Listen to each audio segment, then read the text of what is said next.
पूर्ण होगी हम तो निकल जाएंगे, मगर आप हमें बुला पाओगे नहीं, क्योंकि हम उसके आदेश की पालना करते हैं जिस भगवान की, और वही हमें भेजता है और वही हमें बुलाता है। हम कभी किसी से निवेदन भी नहीं करते और किसी को कहते भी नहीं। वो परमात्मा जब हमारे भक्तों की, परमात्मा की जो बेटियां हैं जिनकी श्रद्धा होती है, उनको हमें निमित्त बना के आपको गीता सुनाने के लिए यहाँ तक भेजा है।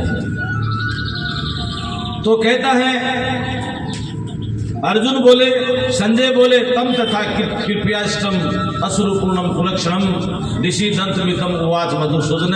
संजय नाम का जो पात्र है, जो धृतराष्ट्र नाम के पात्र को गीता सुना रहा है, आंखों देखा हाल बता रहा है कि कुरुक्षेत्र युद्ध के मैदान में क्या हो रहा है। उस प्रकार करुणा से व्याप्त तथा आंसू से पूर्ण तथा व्याकुल नेत्र वाले शोकाकुल उस अर्जुन के प्रति भगवान मधुसूदन ने ये कहा कि अर्जुन को, जैसे आप लोगों को कह रहा है भगवान, क्या कह रहा है आपको भगवान ये कहना चाह रहे, इस बात को ध्यान से सुनना।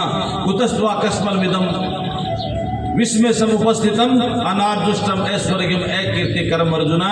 हे अर्जुन, अब जब धर्म पतन की ओर जा रहा है, जैसे आज का समय है, हमारा हिंदू धर्म मिटने जा रहा है, इस समय सिर्फ एक ही मांग है कि मंदिरों में आके एक एक बच्चे का धर्म बने। इनका तुम्हारा 5 से 8 साल का बच्चा हो गया और हाँ के इस मंदिर में शीश झुकाने के लिए, एक हनुमान चालीसे का पाठ करने के लिए जो भी मंत्र आते हैं, वहाँ पे जितनी भी माताएं बहनें बैठी है उनकी भगवान ड्यूटी लगाता है कि हम आकर 1 घंटा भगवान के चरणों में बैठेंगे और भगवान को धन्यवाद देंगे। और हमारे राम को कोई कुछ कह देगा, हमारे मंदिरों की तरफ कोई देखेगा, और हमारी किसी भी जात बिरादरी का कोई आदमी होगा, हम आपस में हो सकता है हमारे मन मुटाव होंगे, मेरा और विद्याधर जी का मन मुटाव हो जाए, मगर इतना कहता हूं कि हम आपस में लड़ भी लेंगे, मगर इन पे कोई दूसरे धर्म का आदमी उंगली उठा देगा, उस समय महात्मा लठ लेके इनके आप सबसे पहले कौन आएगा, मैं आऊंगा। ये भावना हमारे मन में होनी चाहिए। भगवान बोले, हे अर्जुन, तो इस समय, ये समय जो चल रहा है, ये महाभारत का समय है मेरी बहनों और मेरे भाइयों, महाभारत का समय है ये। अब सिर्फ अकेली माला से काम चलने वाला नहीं है, एक हाथ में माला चाहिए और एक हाथ में भाला चाहिए। आपके सबके घरों में एक एक भाला होना चाहिए। 5 व्यक्ति हो तो 5 भाले होने चाहिए, सब चाहिए आपके घर में, क्योंकि आने वाले कब हो जाएगा, क्योंकि राक्षस तैयार है मेरी बहनों। राक्षसों की सेना, दुर्योधन की सेना तैयार खड़ी है, रोज लड़ने के लिए, रोज लड़ने के लिए तैयार है। अब हमारी सेना भी तैयार होनी चाहिए। बोलो भारत माता की। और संकल्प लो कि मैं जब अगली बार आऊं तो तुम मुझे कहने की जरूरत नहीं पड़े यहाँ पे, और तुम इतनी कितनी नारियां रोज यहाँ पे आके हनुमान चालीसे का पाठ करो, क्लास लगा दो, सब कुछ व्यवस्था हो जाएगी। ये आदेश कर दे आगे भगवान। इसलिए है अर्जुन, तुम नपुंसक मत बन, नामर्द मत बन, अब तेरा हथियार उठा, गांडी उठा, और ये सामने खड़े जो राक्षस हैं, जो तेरे धर्म को हानि पहुंचाने वाले हैं, इनका तो नाश कर दे। तो अर्जुन कहता है, कथम भीष्म महम संख्य द्रोणम च मधुसूदन येषु भी प्रतियोत्सयामि पूजा रहा हरिसूदनम।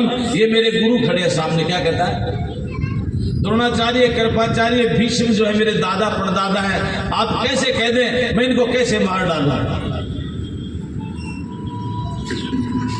अब सुनना बात को ध्यान से।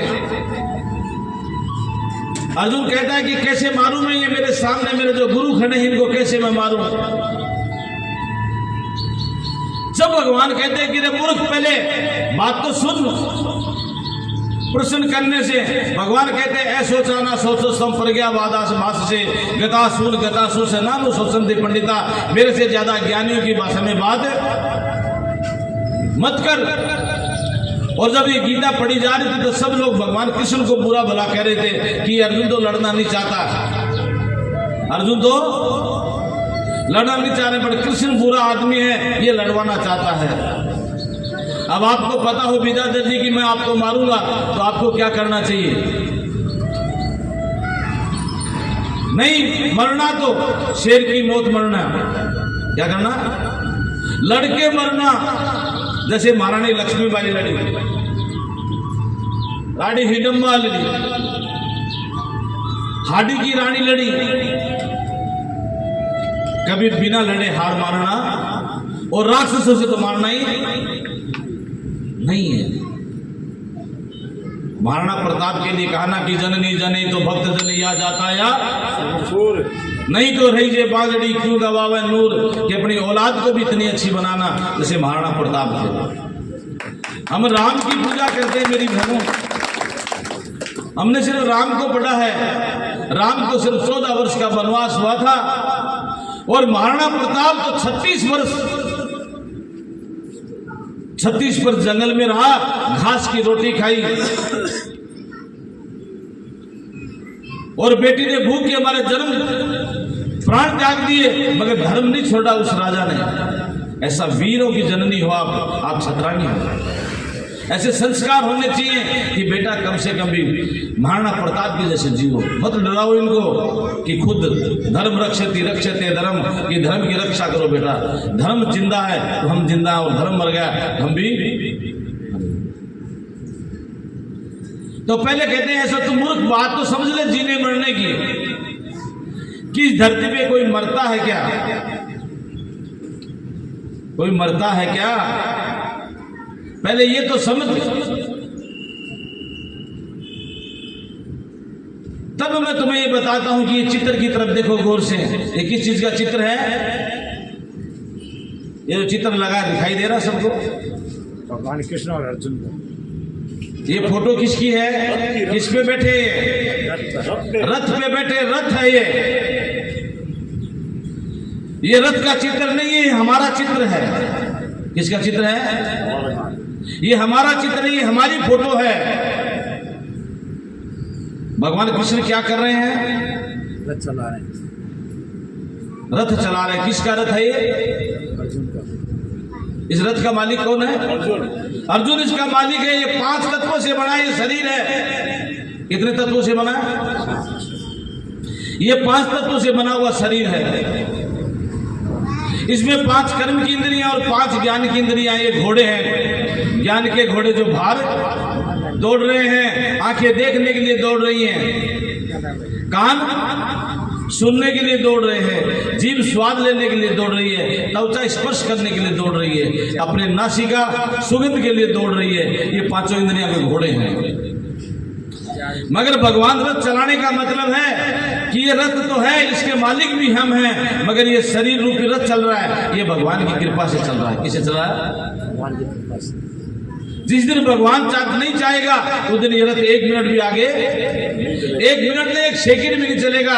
एक श्वास की डोर, श्वास पूरे होते ही ये रथ वहीं का वहीं रह जाएगा। कितने करोड़पति हो और चाहे कितने खटपति हो, एक दिन भगवान जैसे ही चाहेगा उस दिन ये रथ रुक जाएगा। तो कहा क्या समझा कि ये जो रथ है बेटा, ये मैं चला रहा हूं तेरा, इसमें कुछ नहीं है। क्योंकि शरीर में भगवान कहते हैं कि मूल तत्व है, ये शरीर नहीं है। ये शरीर मूल तत्व है नहीं है। इसमें मूल तत्व कौन है? जोर से बोलो। आत्मा। आत्मा। कौन बोल रही है मुख से? अब कौन बोल रही है मुख से? आत्मा। आत्मा बोल रही है। देखो शरीर जिंदा है तो देख रहा है, कुछ देख रहा है, अरे बोल भी रहा है, सुन भी रहा है। जब मर जाते हैं तो आंख तो होती है ना, मगर देखता। कान होते हैं मगर सुनता क्यों नहीं सुनता?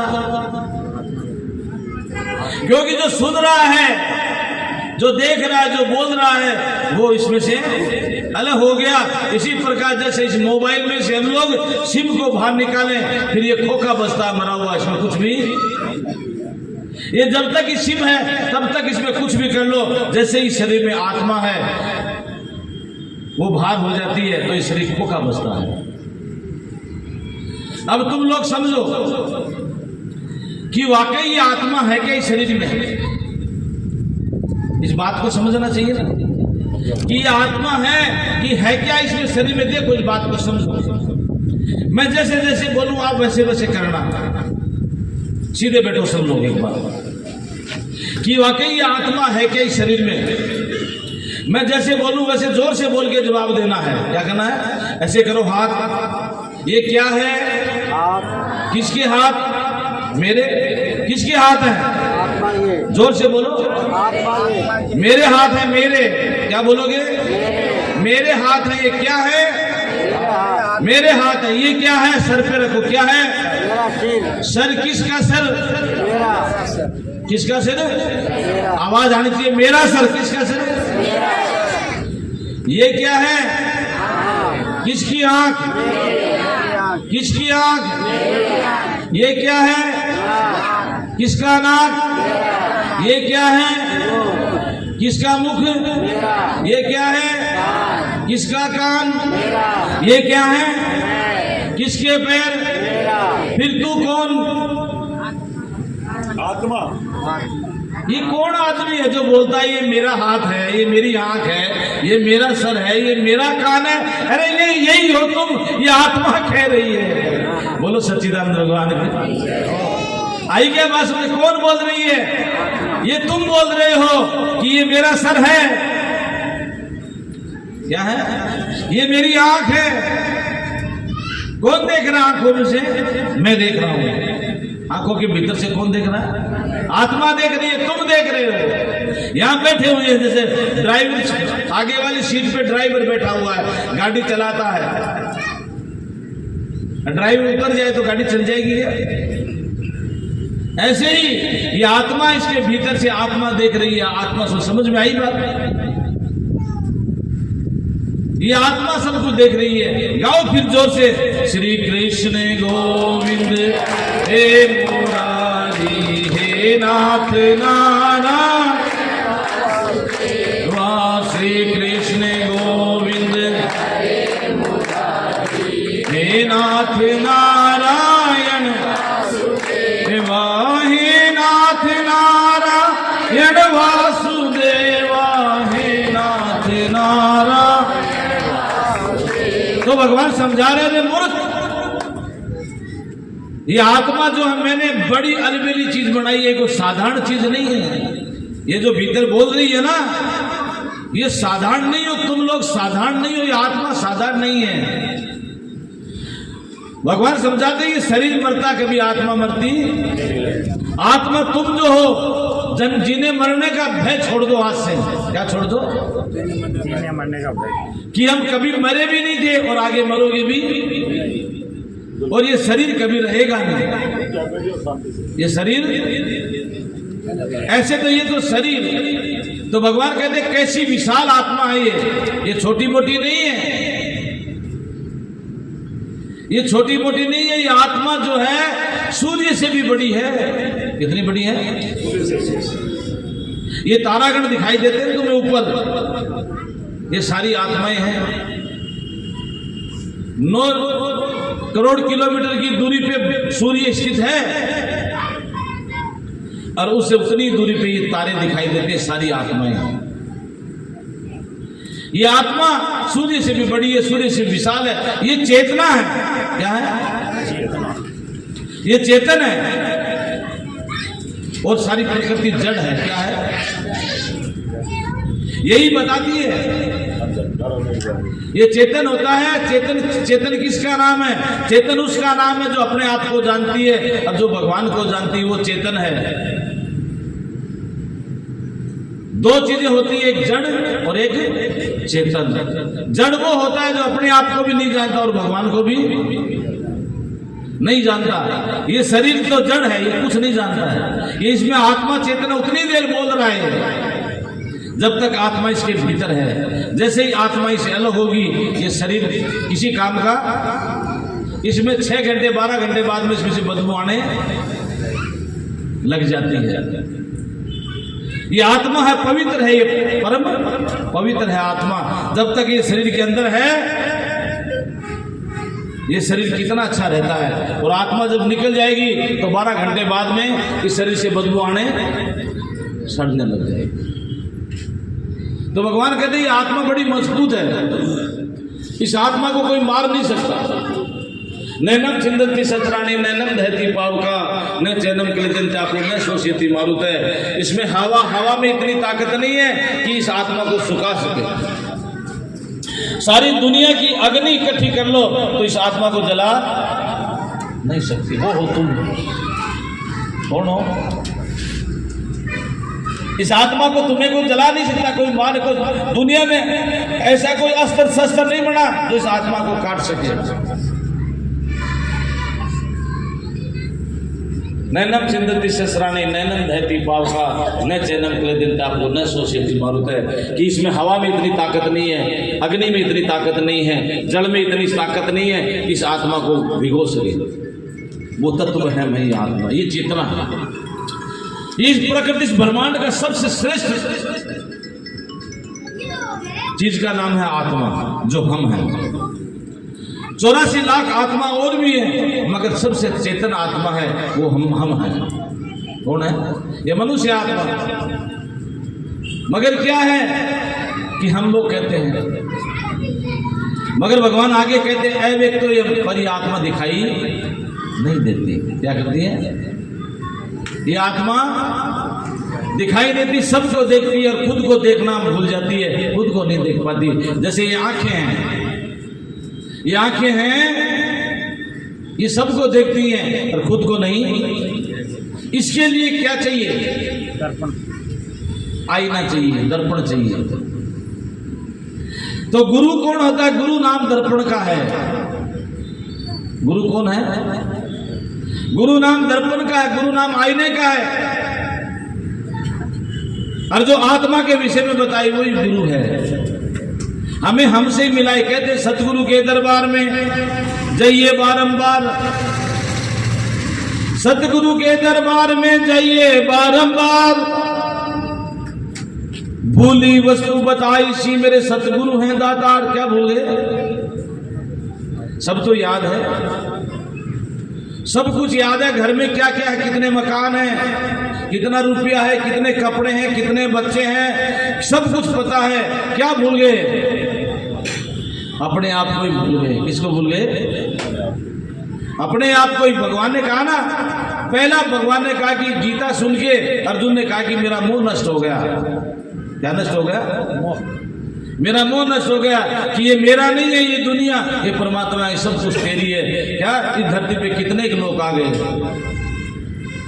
अरे कई खेला कई खेल सी कई खेल सिधार आए, कई खेला कई खेल सी कई खेल सिधार आए, सखी इस आंगने में ओ बहन इस मंदिर में। क्या पता कितने आगे, कितने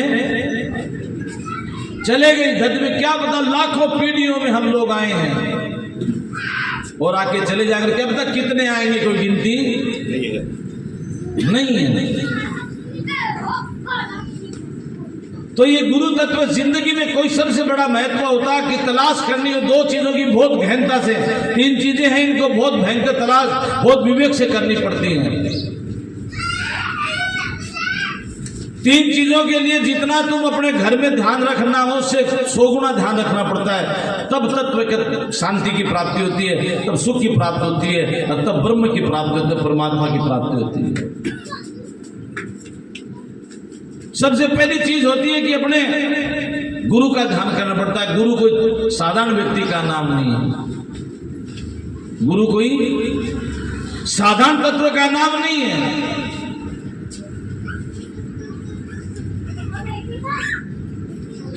गुरु यूं मार्ग बताता है। कबीर जी को कहा ना,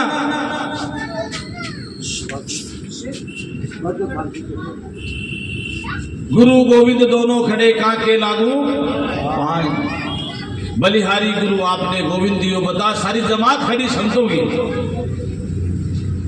संत महात्मा सारे खड़े कि कबीर मिलने जा तो भगवान तेरे सामने खड़े हैं।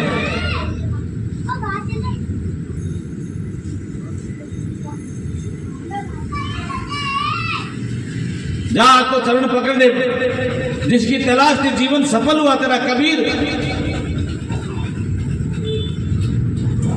तो रामदास जी महाराज कबीर जी के गुरु थे, जाके रामानंद जी के पैरों में गिर गए, फूट फूट के रोने लग गए। भगवान ही तमाशा देखने लग गया।